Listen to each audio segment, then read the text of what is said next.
The House of Mystery presents Inside Writing, the radio show where authors discuss their writing process in all genres. And we're back. And joining us from Chicago, we have Winter Laake. Thank you for coming on the show. It's great to be here. How are you today? I'm pretty good, actually. Pretty good. Great now that I'm talking to you. Oh, well, thank you. That's very nice. Yeah. I have to ask, now your name, Winter Laake, is such a cool name. And were you born with that, or did you change it? No, it's just my writing dialogue name. I have a real name, yeah. No, Winter Laake was just something that it was with me and kind of in my poetry, because I do write poetry and music. So it was something that I just evolved with. It wasn't anything that I was born with. Yeah. So, where did you come up with the name? Was there something that inspired you? Was there some writing or something else? No, not really. I really don't care about names, ironically. Names really don't mean a whole lot. And it was just something that kind of evolved. And I liked, the last pronunciation, Lake, which is my real last name, ironically admitting that. It's Nordic roots, it's Germanic roots, it's a lot of things. So it's, with the double A's in it, it brings out like all of the old ancestry, that my heritage is.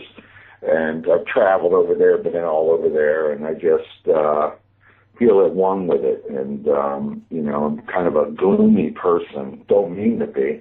I mean, I'm generally in a happy gloom, but it's a weird place. And so it just, the dynamic of the name fits who I am as a persona, although I'm very, dark comedy-ish.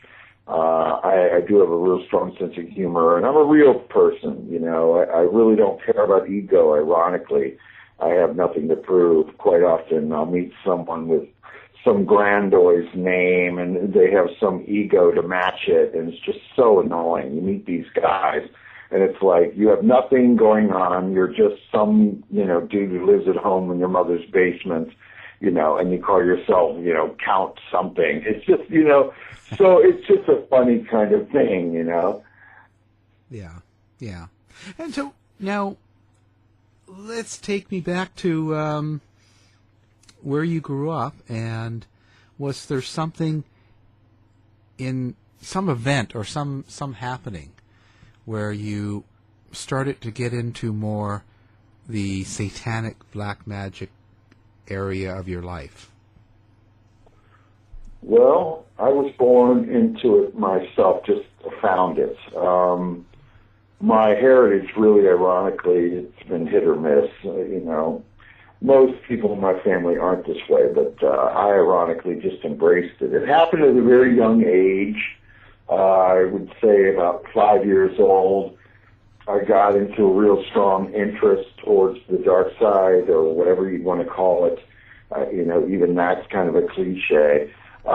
It just drew into me. I have had events. I've had supernatural events my whole life, and that proclivity led me in. You get into seeing things, and mostly these things are on vibration. I felt things, and then I saw signs and synchronicities in life. I had experiences with like weird creatures, like bats and stuff, and it just was a natural progression. And then I got into it stronger in my teenage years. I started reading a little more. I started educating myself a little more. I found that other people shared the same kind of proclivity, and just went with it, And then I began to realize truly that I garnered power, that I really could, with my sheer desire, manifest a lot of things, and things were happening for me. Doors were opening for me. I began to, in a witchcraft sense, just mold reality to my will. And ever since that time, I have perfected it, in my opinion, and perfected a lot of my philosophy, or sought to perfect it. It's ever a seeking out. When you venture down the road of black magic, which is not understood by 90% of the populace, it is a very solitary path, and usually a lot of practitioners are solitary anyway. But in this regard, it really takes you to another level of, aloneness, and then a desire in that aloneness to manifest and to make more things occur. Your lust of result is stronger, and so on and so on. And for me, it just drew down into a philosophy of evil, inherent into evil, acceptance of my true nature, and so on and so on. It's just a progression and a seeking out. Right. So you in essence, think that you're inherently evil. Absolutely. And I think that all mankind is inherently evil. Yes. Okay. Because all men created evil, in my opinion. Okay. So we're all created evil. Yes. So with that in mind, why do we do anything good then? Good is a part of altruistic aspects of a lesser evil. Man deprived is beast. It's just a very subtle instinct within us all. As we look at our cordoned and conditioned reality, especially through slave religions, it seeks to control and keep us in our order. My grand question for my philosophy was, if we remove the boundaries of law, why are we at each other's throats? Why do we want to kill each other off? Therein lies my whole aspect of my philosophy, and I realize that mankind is evil. Because once you release these cordons of law, which we've created around ourselves, we're just automatically these barbaric monsters. We just unleash our will, and we just go at it. And even if you're altruistic and you choose to try to have a lesser path, it becomes very reactionary. So you could be a person that plays with flowers and sits under a tree, but others will come for you. So you will react to this action, reaction, evil on evil kind of force. I think that mankind is leading itself from a civilized evil, which it is in currently, into a more perfected evil. The more perfected evil probably will not occur until after a grand holocaust, because as we overpopulate ourselves out of existence, things will begin to run out. Mankind's tension becomes more intense. Then we're at each other's throats more. Thermonuclear war, which is inevitable, occurs. And then it just becomes this experiment. And from that experiment, in my superconsciousness and others of that nature would rise to the fore of that celebration. The whole darkness of the aspect would envelop mankind into a more Aryan society, a more perfected evil. Because mankind by nature is technically very vile. Overall they do the most barbaric things, especially when law is removed. And there's a reason why law exists. Law exists to keep the instinct of evil, which is inherent within ourselves, in control. So it's just a philosophy that I have evolved into and I've experimented on. It moves on into its own reality and it's ever perfecting, if that makes any sense. Yeah, actually, I understand totally. I get it. Now, how could you bring Satanism into it? Satanism, by its fundamental nature, is that aspect of evil. Now, there's different philosophies on Satanism, from self-worship, theistic, and so on, and all of these other types. But in my definition of what Satanism is that the embrace of the evil nature for the selfish intent of the magic, user, the person that intends to have his own result occur in society. Now, I just call it spade a spade. Yeah. You know, Satanism is God, it's power, it's all-encompassing, it's a reflection of a creator. But in my opinion, we are all one in the dark spirit, that we are already merged throughout the universe with this ever-flowing satanic consciousness, that there is never a severance, that we are always one with it. Hence, we are one with whatever created us, an inherently evil God, or whatever you want to call it. That God could be called Satan, but it's not necessarily something that you would worship. You are already at one with. It has never been a separation or even a need. Now, there are atonement, incantations, and powers that make manifest in this current society, in this current space and time. Now, you could even get into quantum thinking, and you could even say that all of this has even evolved and happened before, even unto our own deaths, and we are just living out in loops of time and so on and so on. All of this still flows within satanic consciousness. It is eternal and forever. So I may be talking in very large terms, but very simply it is Satan is a power to name, it's a manifestation of that which I would call the force or the satanic consciousness throughout the universe that is evil, that we are in one with. Now, it could be Asmodeus, it could be Pazuzu. You could call it by any name you want. These are just things that man do to give labels to things in order to understand certain things. However, on the other side of it, about 80% to 90% of society on a whole rejects the evil nature of themselves. They aspire into a lesser evil and they return themselves as good creatures, and so on and so on. So it is a denial of that Satan or that satanic consciousness or that energy. It's an odd conundrum of humanity. Very simple because really it's even death-oriented as well. You know, people don't realize that in this current state of existence it is very finite, that we are living in a very finite existence, and death even in itself is in denial as well as their inherent evil, or they do not understand it or seek to preclude to deny it. So in what you're saying now, first as in satanic would not necessarily refer to a religion, so it wouldn't be like Luciferian then, would it? Well, it's all anything that it would entail. These labels are very interesting.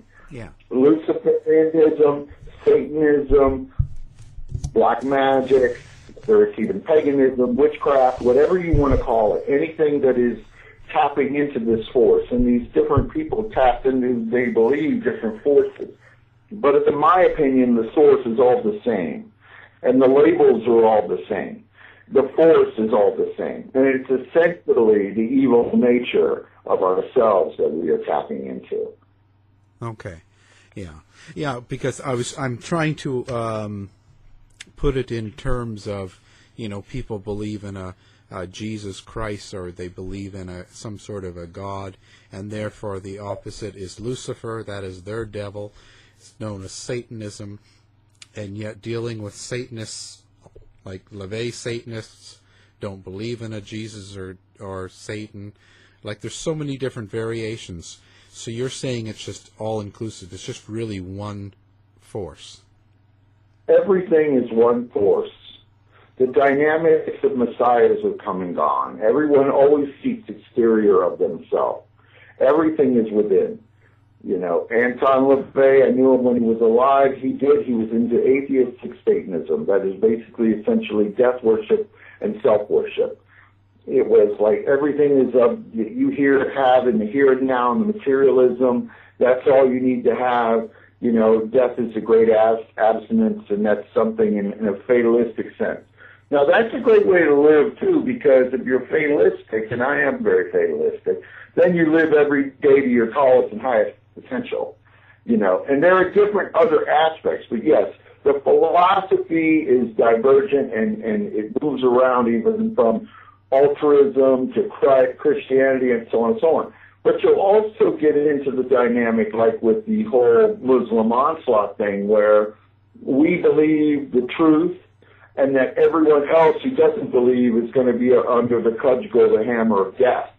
And so that is the threat. And, when you get into that kind of thing, that is a problem. That is when someone taps on liberation to seek to take away Luciferian liberation or just freedom in general, because I am a freedom-loving individual, and so on and so on, and I'm deviating slightly, but I'm talking now about how certain of these types of religions, like this whole Muslim thing, like this whole ISIS onslaught nonsense, where either you believe or you are an infidel. If you are labeled an infidel, that gives us the right to enslave, crucify you, mangle you, destroy you, molest you, rape you, and so on and so on. So, in their own belief system, they are giving themselves permitted access to commit great forces of evil on others through their own idea. Now, that is not anywhere near what Satanism or Luciferianism or the philosophy that I am talking about believes in. I don't seek to convert anyone, and I don't seek to destroy anyone who I would deem, you don't believe in my belief, I'm going to therefore, cut your head off. But that is, the grand threat that is happening as well in this society, this world, and that is something to be watched and definitely has to be eradicated from the face of the earth, in my opinion. Right. Because freedom is, we have the choice to do what we want to do, and in a lot of ways, as long as we don't move outside of the boundaries of our law, and this is pretty common sense stuff, but I'm looking at it in a very stark light. I'm looking at it from my perspective, as I have developed it, is that I have accepted that I am inherently evil, and from that I can understand why certain things are in place. And I think in the conundrum for society as a whole, they don't realize that.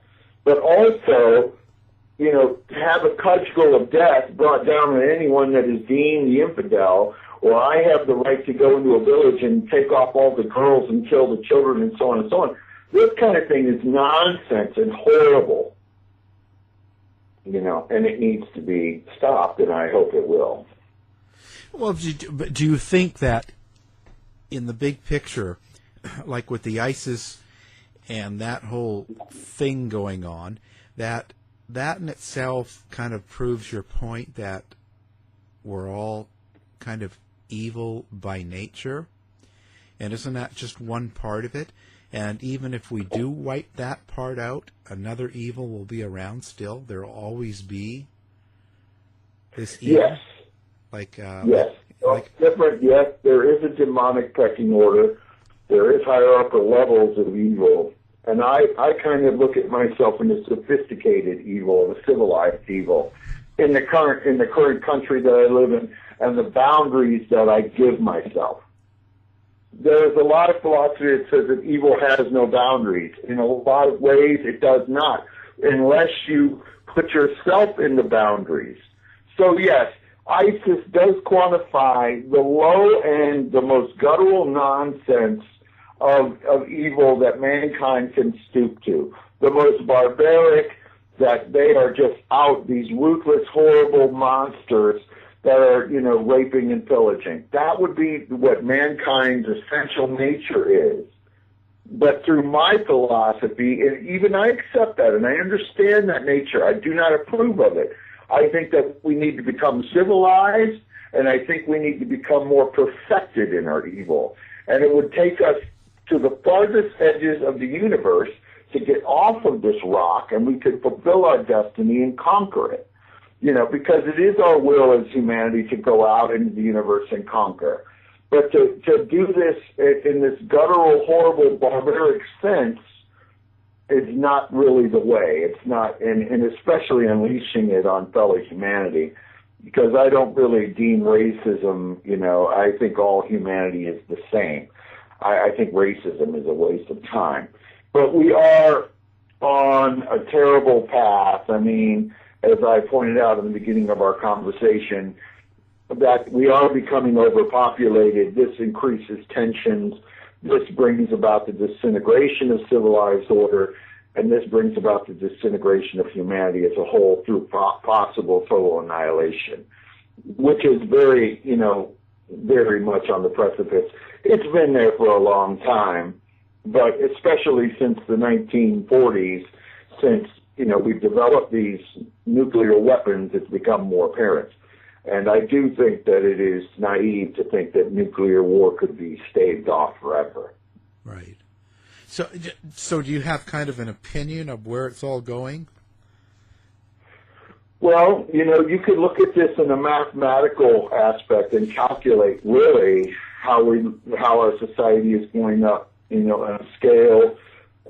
This population's exploding to this level, and by this time, as our climate degrades and as certain food spoils are destroyed and so on and so on, it's just like one goes down the graph and the other goes up. Probably by 2020 is when we're going to see our first pangs of desolation.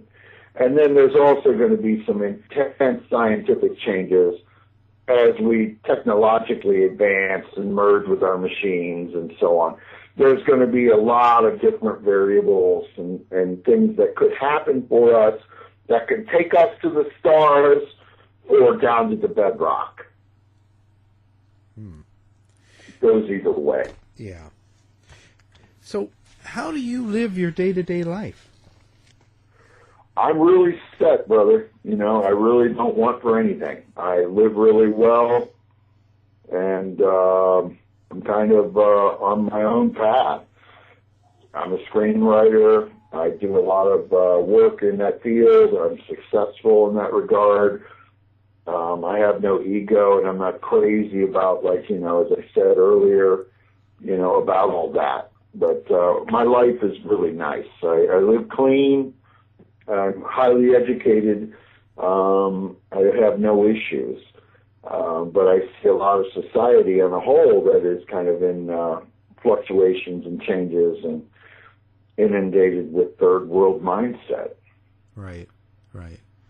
Well, I noticed now, so you've written books and you do screenwriting and you even create music, don't you?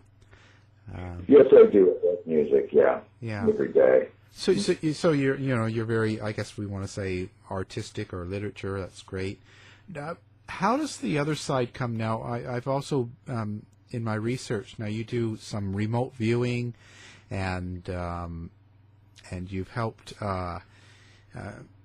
let's say police find missing and for murdered and all that stuff. Where did that whole remote viewing psychic sort of energy kind of when did you become aware of it? Well, it's really odd how it occurs. And, again, they're labels. You could call it clairvoyance, clairaudience, psychometry. Right. Yeah. It is. It always has these different labeled names. I like to use the remote viewing tag because that was created by black operatives and, different people that were in the experiment of initiating what remote viewing was. But it was a natural progression.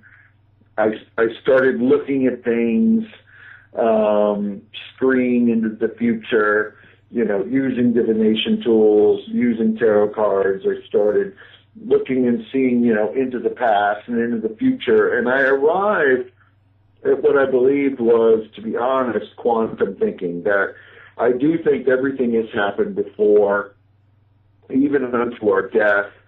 And because I wanted to, I had to bring myself into a thunder. I had to bring myself into an understanding of why even screers or people like myself were able to look forward and backward and have clarity and so on and so on.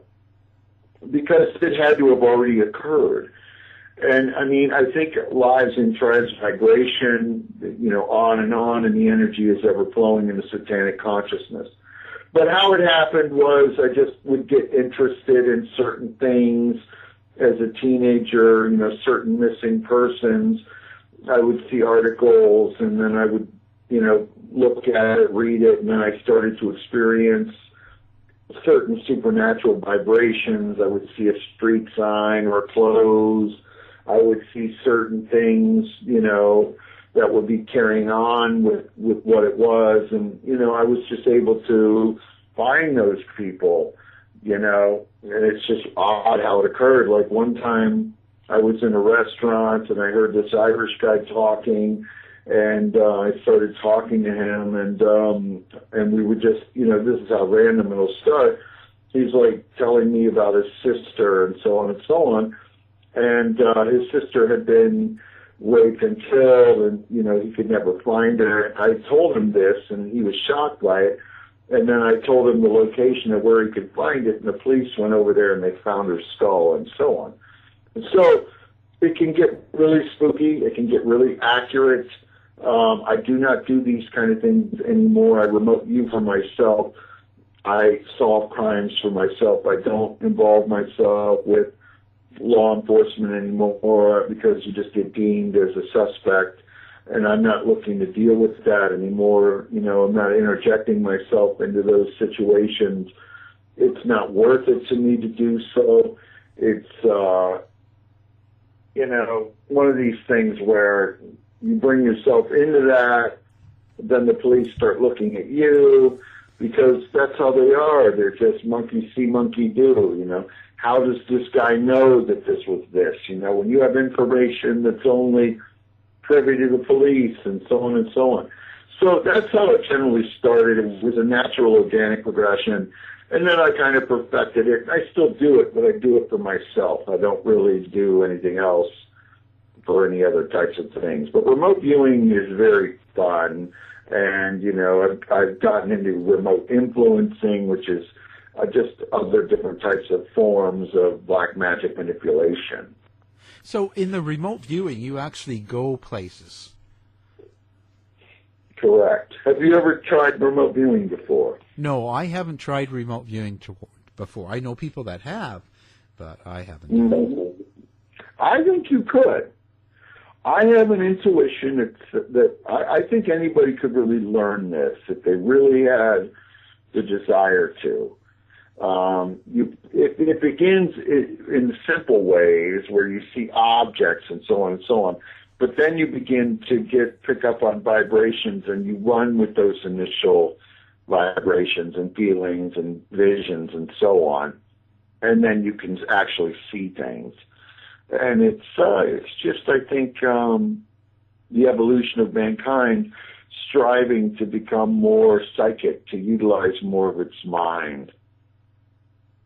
Yeah, and that's sort of, I think, where we're going as mankind, if we survive. Yeah, right. Yeah. And so, a little bit deep there. I know, right? Yeah, well, so what is the part of the black magic?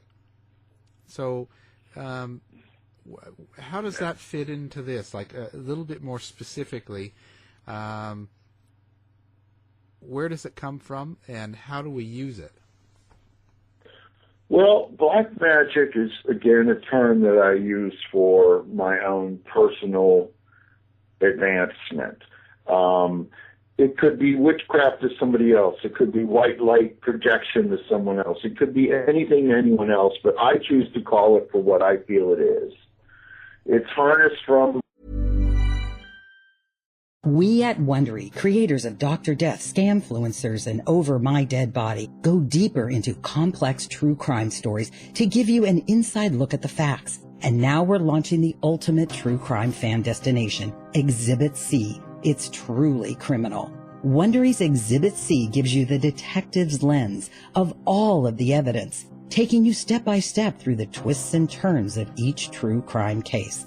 Join the Exhibit C online community to access exclusive show merchandise, member-only content, and to hear directly from top criminal and social justice experts, witnesses, and investigators as they take us beyond the evidence and into the case file. Join now by following Wondery Exhibit C on Facebook or find us on the web at WonderyExhibitC.com and listen to true crime podcasts on Wondery and Amazon Music. Exhibit C. It's truly criminal. A projection within the will of society, the will of nature, to manipulate it to your own personal adventures. And black magic, I just call it that. That is the form of magic that I practice. and it's brought about through evoking elements within the universe, whether it's Beelzebub or Abaddon or any of these forces, by whatever name you want to call it, that you're evoking and breaking the reality that you exist in. And you call into yourself just anything that really you want to manifest or desire. I mean, it's something that is not for everyone because they typically want to have a watered-down version of something. No one wants to be that direct. They're very terrified of it, and they should be, because black magic, from the point to beginning, in my opinion, is you are accepting your nature as evil. You wish and want results. You want to be a millionaire, or you want this certain girl, or you want to have certain things happen in the political spectrum, or you want to manipulate your enemy. You want to destroy your enemy. These kind of things are all fascinations with certain people, and their fascinations with me. But through black magic, you can make these things happen. But you have to really kind of ardently focus your own mind, your will, your energy, tap into what it is, which is not for everybody, but I call it what it is because it is what it is. And I think evil is that core force in the galaxy, in the nature of things. Now, others won't call it that. They'll call it something else, or they feel they're coming from a different point. But as I said, I feel that I am at one with it. So that is where black magic would come in. It's lust for results, it's incantation, it's casting curses, it's releasing people from curses, which I can do. It's telling them their future, it's setting a course out for their whole world, or it's, letting them look and see what their lover is doing, and so on and so on. There are so many different angles. It's psychology, psychometry, it's social. It covers every spectrum of the human adventure. So what would you use black magic for as a person? Like, as in black magic spells, or is that to hurt other people or help yourself? Well, you can. I mean, especially in climbing the corporate ladder, you can hurt others, get them out of your way, or you can help yourself, try to manifest your account to have, thousands of dollars, if not millions. You have to combine these things with action. Ironically, I'll meet a lot of different types of practitioners, and they'll ask me, why am I successful at this? It's so dangerous. Supposedly believe in repercussions, which I do not. I do not believe in karma. I think karma is a conditioned herd lie that is told to the sheep in order to control them. If karma existed, mankind would have been annihilated a long time ago. But you just essentially beckon and want things for yourself. You want to have, and live high and live good, so you would project magic for those ends. Now, do you know a lot of other people like yourself? Very few. I mean, it's rare that I meet a really strong practitioner. Very rare, ironically. A lot of times, as I said earlier, a lot of these guys or girls, they have egos that are just way out there. They think they're just empowered with some kind of supernatural energy, which they probably are, but they've let it go to their head. Because once you start down this path and you believe that in your passion, your desire, your will, and you believe all of these things, and if you've researched the philosophy, you've gone into 5,000 years of philosophy and so on and so on, and you've looked at human nature and you've accepted certain things, they just get these boisterous egos. So really, you can't hang out with them. They're not fun to be with. They do not have sense of humors. They're not social. So I mean, it's rare that I would meet someone like myself. It is very rare. I have met a few people that are, but it's not as prevalent as you think, a real deal practitioner. Wow. And So how does this affect your life? Like, how do you live your life in the sense of, do you believe in marriage and being with one person and having children and doing that standard life that's sort of promoted, you know? Well, I mean, it's not for everybody. No. You know, I have nothing against being in a relationship with one person, and I don't have any against people that want to have children who do it. For me, personally, it's not for me. Just like I won't put on corpse paint and pretend I'm some death metal person. You know what I mean? I mean, I'm not putting on a show. You know, if you saw me on the streets, you probably wouldn't realize what I'm into, you know. But, yeah, I mean, I live a very normal life, and I think for me, it's just how I am. But I know some people that live in extremis that, you know, are taking it to the hills, and they want to portray some kind of thing, and, you know, millions of people are. But me personally, I'm very down to earth. I'm very real. You know, I live clean. I don't really have any drama. So it's pretty status quo, you know. As I said earlier, I really want for nothing. Huh. And so now, your books. You've written 5 so far. Now, primarily, what are they about? What's your goal in writing a book? Well, I'll usually come at it from a standpoint of interest, and I've actually written 8, and I don't correct people, and I apologize, but I've actually written 8 on the topic of Satanism, Luciferian, and black magic. But I don't come at it, you know, with any kind of new thing. It's organic, and I'll be inspired by certain events, and then I'll just go with it, you know. Some of these books are really about incantations and serenity prayers and certain things that can just fill the vacuum of what I feel is in satanic thought. That was really and is basically the goal for all of my work. I think there is a huge gaping hole in it. I don't think people are educated in it, and so I'm taking on the status of philosopher and kind of bringing to the fore real, you know, material that people can understand and look at and take away from. And I can feel it. I mean, you can feel it when you write and you are really into this craft and you feel people praying and working on your stuff.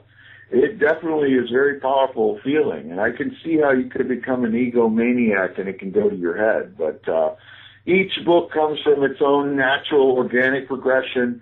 I'm working on one right now which goes into a more perfected evil, more perfected black magic. It's called Black Magic Excelsis, Black Magus Excelsis, which is about, you know, being on high, elevating yourself, and so on and so on. It's beyond, you know, new think, or it's beyond like self-help nonsense, in my opinion, or some kind of power dialogue, you know, live from your pain and all that. That's all been done before. This is about more garnering your oneness with the nature of the universe and so on. But, you know, each one of the books has its own little take on things and its own little adventure. But it was started from a very organic place. Huh. And now, when you're writing books about this and Luciferian, and have you had reactions from different Satanist groups themselves? I think all of them have my work, and I think they're all just kind of curious about it. And I don't know how well they really feel about it, and I really don't care. You know, it's not for everyone. It's not for every Satanist. It's not for really trying to convert or anything. I'm just, you know, looking at it from a philosopher standpoint. I have gotten great feedback from certain people like it in general.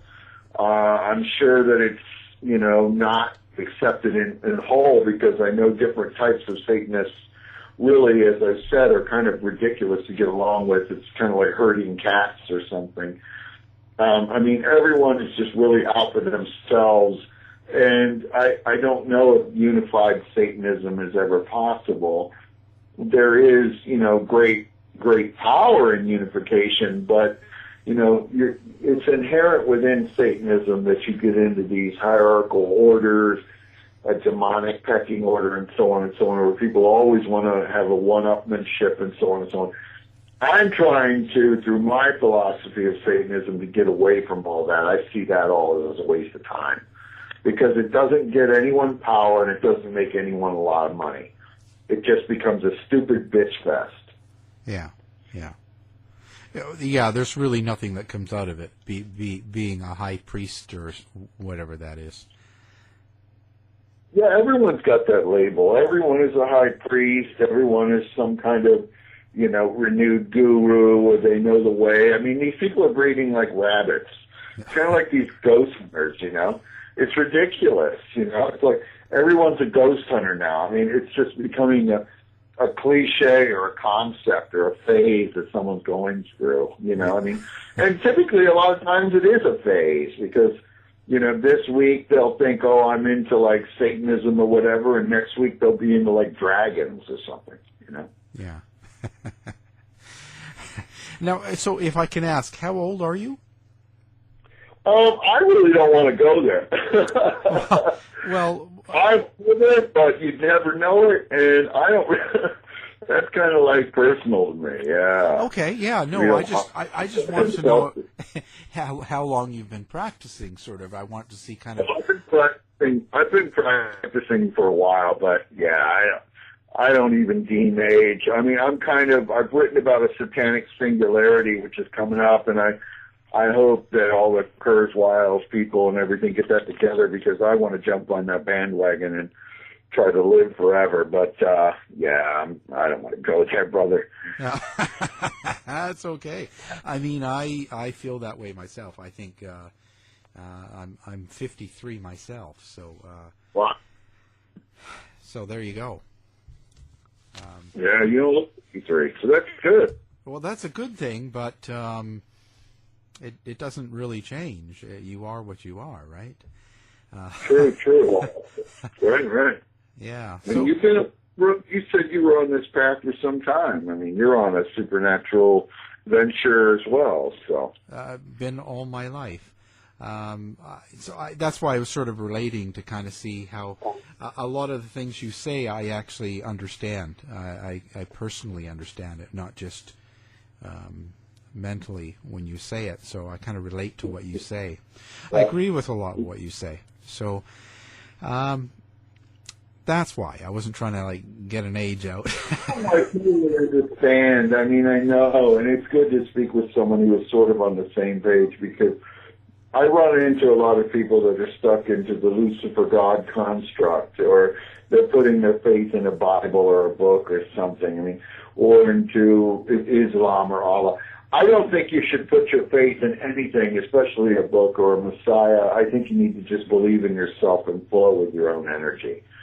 Despite whatever my philosophy is or anyone's philosophy, that's really the crux of everything is, in my experience, is Luciferian liberation. Having the power of choice, having the desire to go into and do whatever you want to do. It's when you get into these other things, like, labels of us versus them, or, we are the pure and you are the hated. There will always be these kind of things within human nature. And unfortunately, it will probably lead us to our end, because it becomes reactionary, as I said, because we may not attack them, but when they come for us, we will have to take a stand, and so on and so on.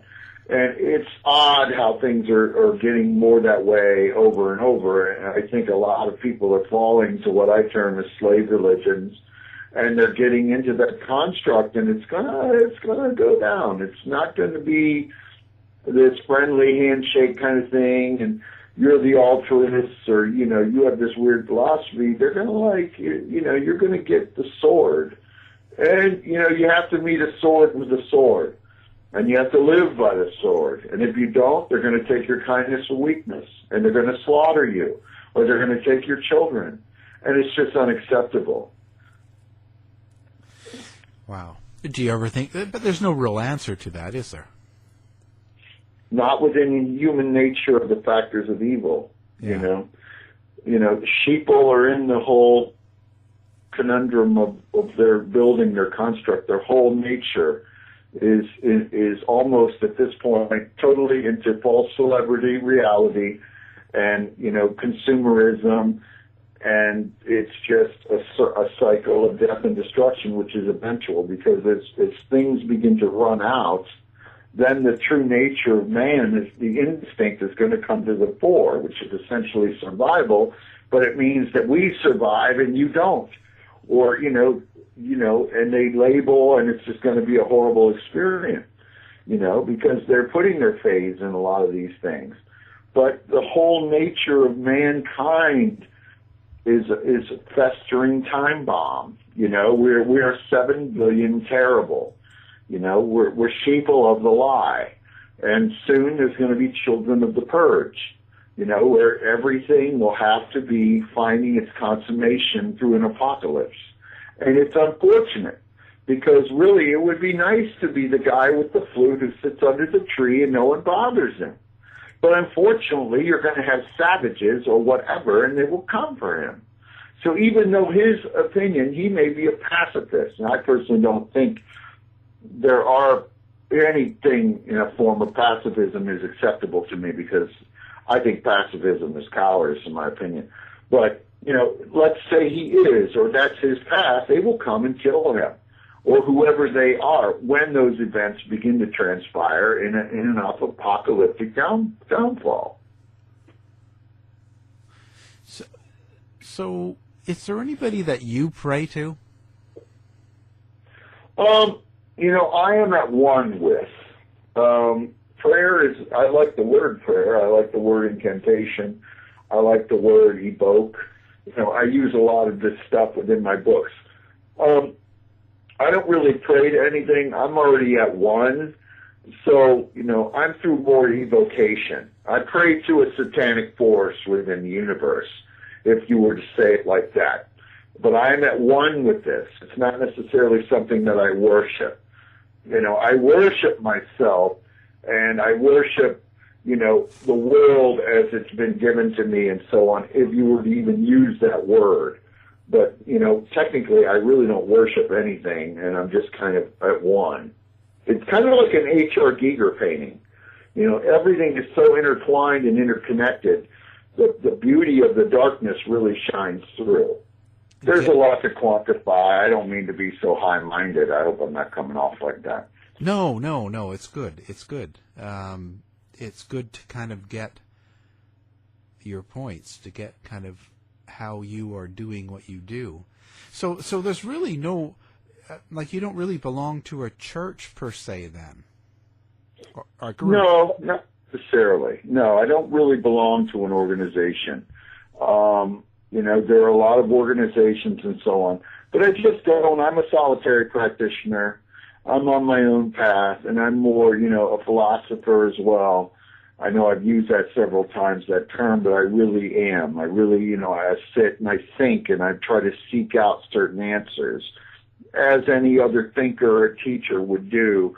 Although I'm not really into teaching per se. I'm into just marking down certain things so I really remember it, and so I can really garner where I am in the world. I have to admit that even though I may not come off that way, I am sort of selfish, and I think all of us are, and this venture is kind of selfish, and, the philosophy itself is selfish. I mean, mankind is a satanic species, and it's undertaking at a breakneck venture its own recreation, And I think through scientific tinkering, the mechanisms of life and so on will be altered, and there will be a satanic Aryan nature by design that will rise from us, that we are still evolving as a satanic species. That this isn't our end road. Even though we may experience an apocalypse, it may perfect us. However, it may lead us to rubble as well.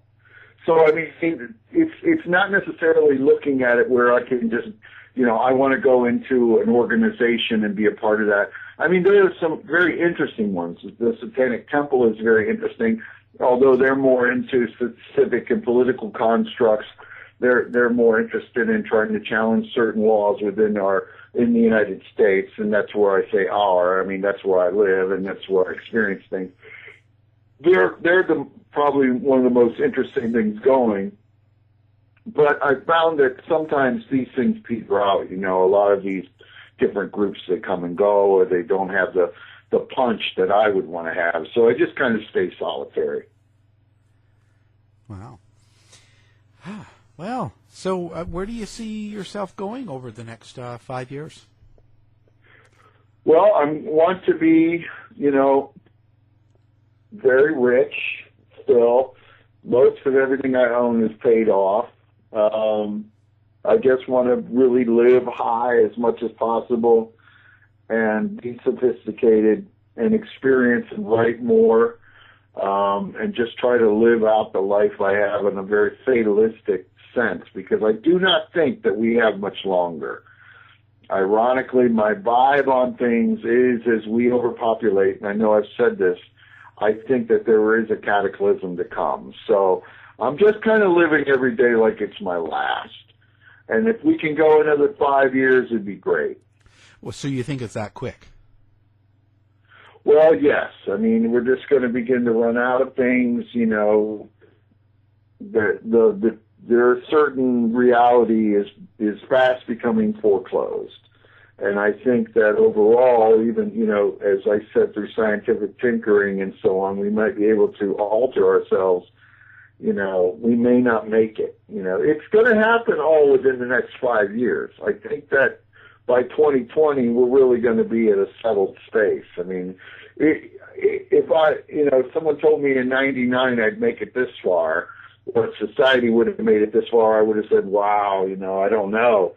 And even now, as I look at things and events, it's becoming more and more apparent. I mean, look at Israel. It's an enclosed camp where people are all locked in this wall and they're surrounded. I mean, it's just like gates of barbarians are everywhere. It's just war is like, I guess war has always been present within our society, always been present in our world, but never been with such big toys, and these toys, thermonuclear and whatever, it's just, in my opinion, ridiculous, and we shouldn't even be dealing with that. We should be unifying and going out in the universe, as I said, but we're not. We're really cordoning ourselves off, and it's not a good combination of events. No. So when in these situations like this, do you find yourself trying to change people or tell people this, or do you just sort of sit back and let it happen? I let people in society and the world do what it needs to do in its own progression. I don't have any way or desire to alter it.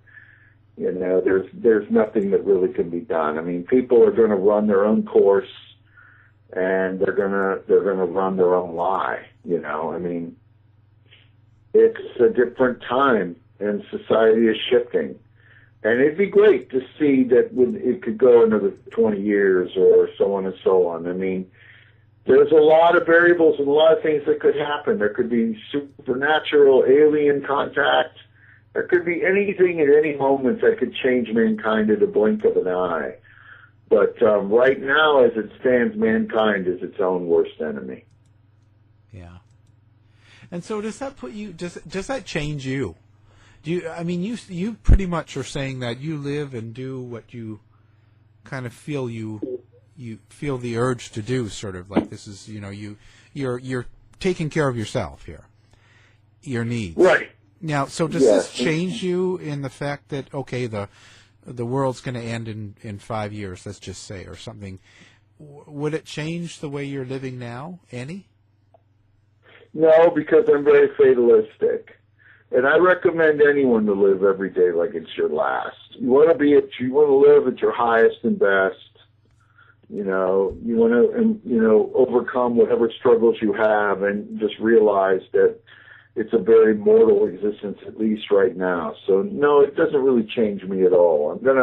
I'm gonna probably be on this course, and I'm gonna die with this philosophy. I don't see any significant reason why not to. I mean, as we are right now, it's just a matter of time until we're all gone, But I do, want the world to go forward, I'm just going on a 5-year calculation looking at how things are. But I mean, I'm not saying that the end of the world will be in 5 years. I'm saying that it's highly, possible that as things progress the way they are, it is very possible that some kind of cataclysm will evolve. But no, I mean, I'm just a fatalist, and I'm living every day like it's my last, and just try to live easy, don't have any craziness going on, don't get yourself wrapped up in nonsense. You certainly don't want to end up behind a prison wall or in a gated cell, because life is way too short. Yeah. So then your life day to day is good? You just do whatever you want? You party a lot? Well, yeah, I mean, I live it every day, man. I mean, I don't party all that much. I mean, I don't party any more than anyone usual. I mean, I do enjoy a drink now and then, but no, I mean, life is really, for me, is very good. I'm not having to answer to any taskmaster. I don't have to worry about, where my money is coming from. I have cars, I have houses, I just kind of live my life, and I'm kind of set up, and I have no real ego about it. And that makes life easier, and that's allowed me to explore this philosophy more and more, having that freedom and having that ability to do that. Yeah. Is there anything that you would change if you could? No, not too much. I don't think so. I mean, the things that have occurred in the past, I think everyone has a desire to make some changes, some things that have happened in the past. But overall, then you can get into the question of, well, if you had changed this, then this would not have occurred. So, no, not really. I think everything needs to just lay the way it is right now. Well, it's certainly been interesting. Well, yeah, awesome, and I appreciate it, and I hope that we brought something interesting to the fore today. I think you have. I think it's great. I appreciate it, and thank you for having me on. Show's over for now. Was it as good for you as it was for me? Well, good night. This has been a production of the Z-Talk Radio Network. I'll be back. Acast powers the world's best podcasts. Here's a show that we recommend. Hi, I'm Helen Lewis, and I want to tell you about a podcast I've made for BBC Radio 4 and BBC Sounds. It's called The New Gurus, and it's about how everywhere you look on the internet, people are giving advice. Advice they claim will transform your life. Advice that gets them thousands, even millions of devoted followers. These online prophets are telling us how to eat, how to think, how to get rich, how to find love, how to manage our time. So how exactly are these gurus changing our lives and the world around us? And who holds them to account? Find out by subscribing to The New Gurus wherever you get your podcasts. Acast helps creators launch, grow, and monetize their podcasts everywhere. Acast.com. You've been listening to the House of Mystery radio show. To find out more about our guests, hosts, or shows, go to www.houseofmystery.com. Show's over for now. Was it as good for you as it was for me? Well, good night. This has been a production of Something Weird Media. I'll be back.